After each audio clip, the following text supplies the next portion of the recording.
کمیسیون ولایت‌های فوق‌العاده تاجیکستان روز 12 ینور سال 2023 خبر دادند که طی شبانه روز گذشته در قلمرو نویه روشان، راش قلعه و شاهنان ولایت مختار کوهستان بدخشان همچنین نویه‌های ورزاب عینی 9 حادثه لغزش ترمه به قید گرفته شد.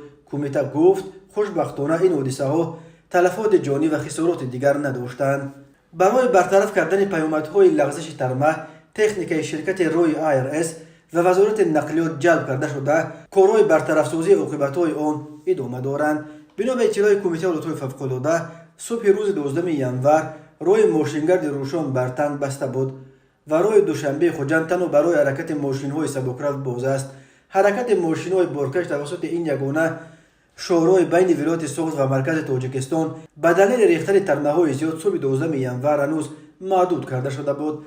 نزدیکی‌های نصف روزی 12 ینور شرکت آی‌آر‌اس مسئول نگاهبین راه دوشنبه خوجند خبر داد که پیامدهای ترمه پوره برطرف شده حرکت تمام نمود نقلیات توسط راه دوشنبه خوجند تامین گردید. کمیته ولایت‌های فوق‌العاده میگوید واحدهای نجات این نهاد به نوبت‌داری شبانه روزی خود جهت تامین امنیت رانندگان و مسافران و رسانیدن یاریهای اولیه ادامه می‌دهند. کمیته بار دیگر از ساکنان و مهمانان کشور خواسته است از سفرهای بدون ضرورت در چنین روزهای وزنین خودداری نمایند. اینک چند روز باز در تاجیکستان برف و سردی کم سابقه تخت و تاز دارد. بنا به پیشبینی هواشناسان سردی‌ها دست کم تا 15 ینور دوام خواهند کرد.